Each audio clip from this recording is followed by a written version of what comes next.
Like any hospital system, as time goes by, processes can stagnate and become inefficient. If a site opens a ticket, we get someone to work on it. However, as multiple tickets are opened across all 11 different sites, it can become quite a task to handle efficiently. How can we improve upon that? Introducing the Director of Informatics.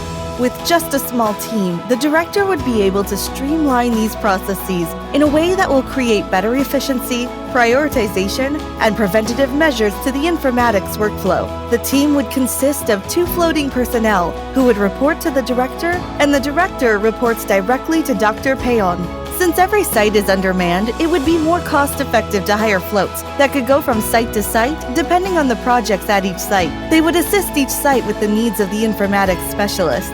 They would have standardized training and would help to standardize the efforts throughout the region. This would save revenue by not having to hire full-time employees. The director would be responsible for the float schedules to be sure that every site throughout the region would have access during go-lives, implementations, and project deployments. They would also be responsible for knowing which project and when projects would take place. All clinical informatics lead would have a report relationship to the Director of Informatics. Ideally, the physician liaisons or informatics specialist would report to the director. The director would also be responsible for keeping communication lines open to CNOs primarily and CMOs as well. Please reference the presentation for a list of the Director of Informatics responsibilities.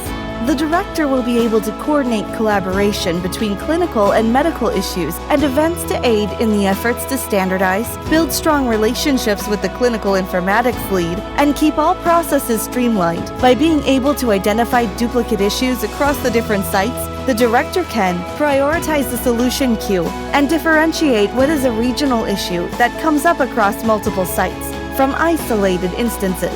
By identifying and knowing the difference, stabilizing a central environment for the tickets and their solutions, this allows Dr. Payon to develop preventative measures to these different sites who may have not experienced an issue before it even arises. The Director of Informatics, working to streamline and create efficient solutions with the goal of saving revenue that can be allocated where better needed for the patient's quality of care and experience.